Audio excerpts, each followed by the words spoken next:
Hi, my name's Allison. I work at High Prairie Library, part of Pikes Peak Library District. I'm here to talk a little bit about the history of Earth Day. Now, the first Earth Day took place April 22nd, 1970. So we are doing pretty well. About 50 years we've been running this Earth Day.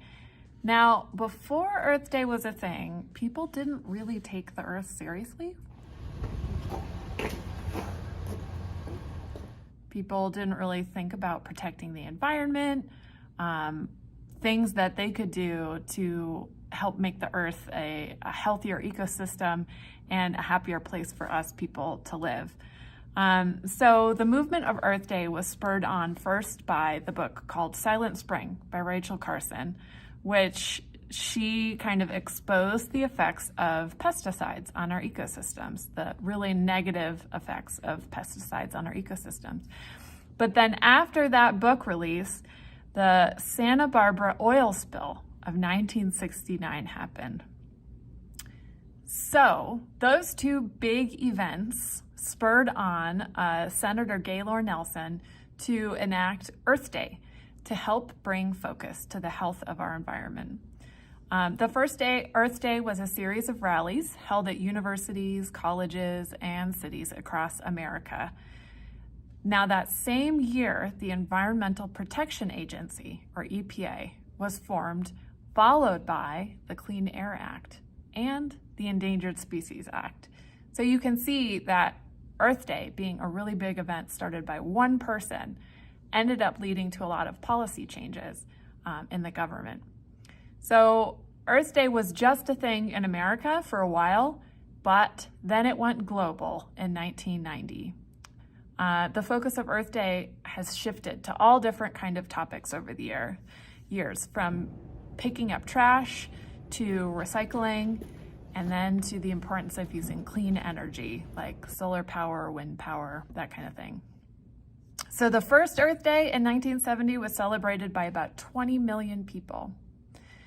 And now Earth Day is celebrated by more than 1 billion people worldwide. It's hard to remember the difference between million and billion, but it's huge.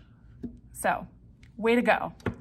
And after 50 years of Earth Day, America's popular opinion about protecting the environment has changed, with originally only 25% of Americans saying it's important to protect the Earth, to now 75% of Americans say it's important to protect the Earth. I'm definitely one of those people. I hope you are too.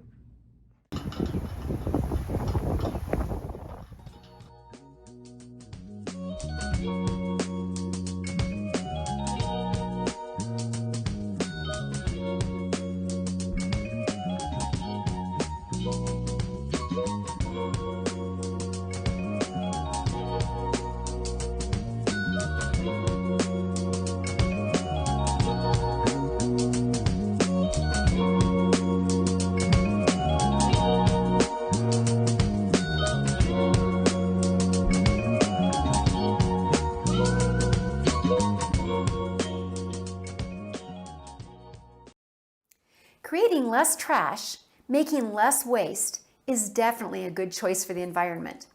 Hi there, I'm Gail. I'm with the Pikes Peak Library District, and I'm going to share with you some easy and creative ways that you can go green by reducing, reusing, and recycling while making a positive difference for the planet Earth.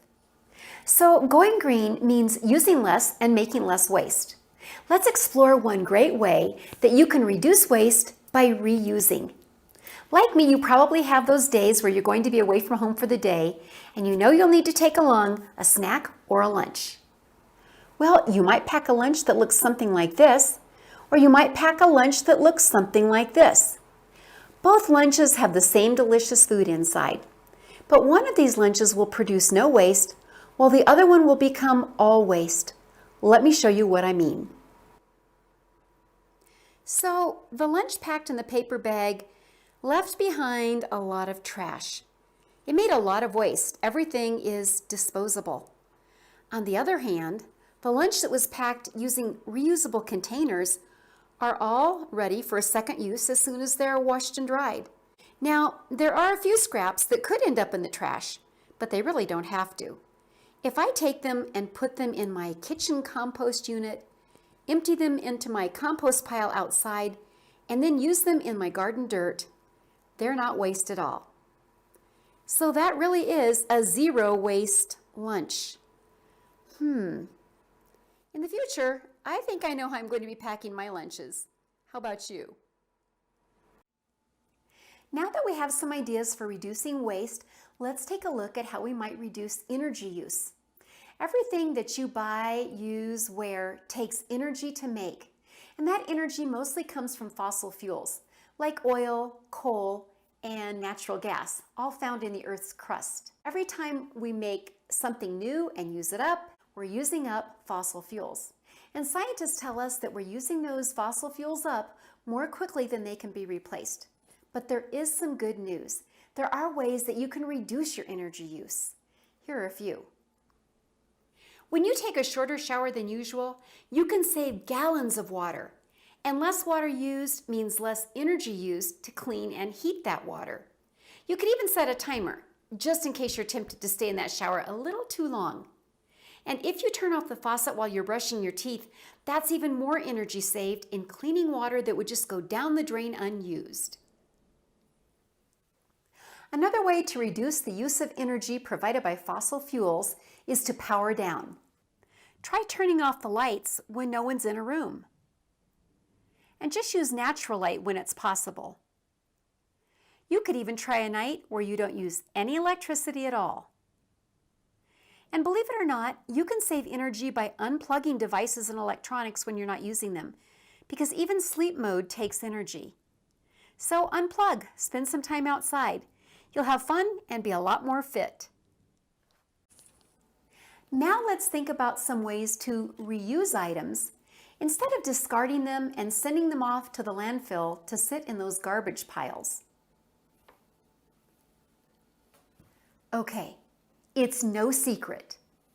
Kids outgrow their clothes, shoes, toys and games, and even books. But that doesn't necessarily mean that these items are no longer useful. Do you have any outgrown clothes and shoes that are still in good condition? Well, you can consider donating those.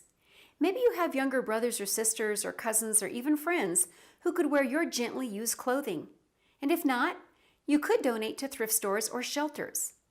You might also consider shopping at thrift stores for some of your own clothing, and even for toys, games, and books. Lots of energy is saved when these items are reused instead of making new items to replace them. And then, of course, there are those ordinary things or cool things around our homes that could be reused in a different way or upcycled. Cardboard egg cartons can be added to a compost pile to create a rich soil, but they can also be used to start seedlings. Once they've sprouted, you can plant the whole egg carton and it'll biodegrade in the ground. And there are lots of other things that can be upcycled too. Things like old CDs, milk jugs, and even old cardboard tubes make for some great crafting. So we can reduce what we use and how much of it we use. We can reuse and upcycle before purchasing new. And we can also recycle in order to have a positive impact on our planet. Recycling is a big part of going green. Recycling is using old things to make new things. And recycling means that not as many things will be sitting around in a landfill, sometimes for hundreds of years, before they begin to break down and decay and become part of the soil again. In the landfill, plastic bottles like these take about 450 years to completely decay, becoming part of the soil. And in that process, they're releasing toxic gases into the air that we breathe. But if we responsibly recycle these plastic bottles, they can be turned into new plastic bottles, or park benches, even carpet and shoes, and some clothing, like fleece jackets. Now that's zero waste. And if we just throw away our aluminum beverage cans, they end up in the landfill where they won't decompose even after 500 years. But if we recycle just one of these beverage cans, we can save enough electricity to power a television for 3 hours. And that's an easy trade-off. Glass containers could take thousands of years to decompose in a landfill, Well, recycling just one of these containers will provide enough energy to light a 100-watt bulb for 4 hours. And the good thing about glass is that it never really breaks down, and so it can be used over and over again through the recycling process. And finally, paper. We use lots of paper in our world. In fact, even though we've attempted to go a little bit more paperless in recent years, we have a lot of work to do. And that's where toilet paper comes in. Yes, toilet paper. Did you know that if every household in America, yours, mine, our neighbors, our families, our friends, each used just one 12-pack of 100% recycled paper toilet tissue every year, we could help save about 2.5 million trees. It really doesn't take a lot of special effort to develop a few new environmentally friendly habits that can have a big impact on the world's resources. And I hope you've discovered, along with me, some practical ways that you can go green by reducing, reusing, and recycling. Hi everyone, my name is Britt Bloom. I work for the Pikes Peak Library District in Young Adult Services, and today I'm going to show you how to upcycle a t-shirt and make a cute little t-shirt bag. Okay, so you're going to need two things to do this. You're going to need a pair of scissors, and you are going to need a t-shirt that you're willing to destroy, repurpose with this pair of scissors. Okay, so go get those two things, pause the video, maybe wash your hands, come back and we'll get started. Okay, so the first step is going to be to basically cut the armholes. So straps. So what you're going to do is you're going to actually cut off the sleeves of the t-shirt, okay, and then you're going to also cut kind of the cuff, right? So you're going to cut a line here, and then you're going to cut off the sleeves. So I'll include a little, if you look at the link for the video of the how-to, it will have a picture of kind of where the cut should go. But on the t-shirt that I'm wearing now, our beautiful summer adventure t-shirt, you would just cut off the sleeves, and then again you would make a little cut down the center collar. So go ahead and do that, and I will see you back here in a couple of minutes. Okay, so now you should have turned your t-shirt basically into a tank top. So you can see I cut off the sleeves, and then I cut down this little part here, and that, like I said, these will be the straps of your bag. So you can also test them out and make sure that they actually fit on your arm. So mine do. I'm ready for the next step. So the next step is going to be actually you're going to cut strips in the bottom of your t-shirt that you will tie together so that it ends up, the bottom is going to end up looking, I actually have something in this bag, sorry. The bottom is going to end up looking like this. So it's kind of a cute little fringe detail. So you can see you're just going to cut strips and tie knots. So I'm going to show you kind of the first part of that. Before you do that though, you may want to cut off the hem. Just because it's kind of annoying to have to cut through the hem a lot of times. It's totally up to you though. This is a really old t-shirt, so this hem is barely there. So I'm gonna just cut straight through it. But if you have kind of more of a pronounced hem, that little like bump on the bottom of your t-shirt, you might want to cut that off. So I'm gonna just go ahead and show you cutting a couple of strips, and then you can go kind of do that on your own. And so I'm going to cut a couple at once. So I am going to make a little slit down this side, down this seam here. And then I'm just going to cut about inch-long strips. I actually recently discovered I don't have a ruler at home, so I'm going to eyeball it. Y'all are welcome to go ahead and if you want to measure, make them about an inch thick. So that's, you definitely can do that. But only if you have a ruler, which I do not. So I'm gonna go ahead, like I said, and just cut the little strips. So they're kind of, and I will show you what it looks like before I tie the knots. So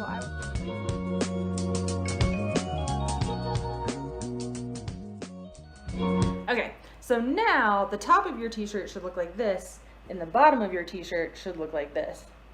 I'm not gonna lie to you guys, I would probably wear this. So you could repurpose it and wear it if you wanted to.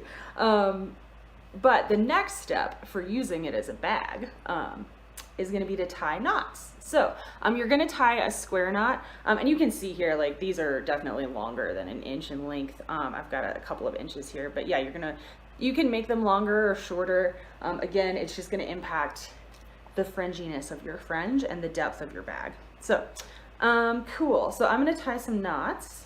Like I said, it's a square knot, and for those of you who are unfamiliar with the square knot, you're not actually unfamiliar with the square knot, because it's the first knot you tie when you tie your shoes. So what you're going to do is you're going to tie each of these little fringe pieces to its corresponding fringe on the other side. So like I said, just a regular square knot. So let me get that evened out so I can see which ones belong together. All right, cool. And we're going to start over here with the ripped seam. The square knot is just you cross and pull through, and that's that. And then I was tying two, because I tend to put a lot of stuff in bags and I don't want it to fall out. So it's going to be a little more secure if you tie two, but perhaps less aesthetically pleasing. So you're just going to go down and tie those square knots. I'll link to another video that shows you how to tie square knots, a more in-depth one. But yeah, you're just going to tie all of these into square knots like this one. So go ahead and do that. That's going to take you a minute, and then I'll see you back here so that we can celebrate our final products together.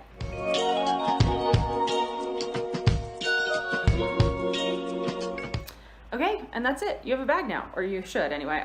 So this is kind of how mine turned out. Yay, I think it's pretty cute. If you want these little fringy ties at the strap, all you have to do is just cut the strap and tie it together in knots. I kind of like, just because of the raw nature of the t-shirt, I like the raw edges look on this one, so I'm gonna leave it. But that is an option as well. So enjoy your bags, do some environmentally friendly grocery shopping. Yeah, use them to carry around books, whatever you need. So enjoy your new cute little bag. Hi there, I'm Gail with the Pikes Peak Library District, and I have a super fun project for you today. This project, an ecosystem in a soda bottle, is inspired by both Earth Day and spring. Now, an ecosystem can be gigantic, like the planet Earth. It can also be just really big, like the Amazon rainforest. It can also be something as small as the life, cradled in the water, trapped in a leaf, high in the rainforest canopy. An ecosystem is an area where interconnected life exists. It includes living things like plants and animals and people, and non-living things like air and soil and water. When life is interconnected, each living thing affects every other living thing in that system. And this soda bottle ecosystem is a hands-on picture of this idea of interconnection. So come along with me, and I'll show you how this system goes together.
And that, friends, is an ecosystem in a soda bottle with living plants and fish and non-living rocks, soil, air, and water.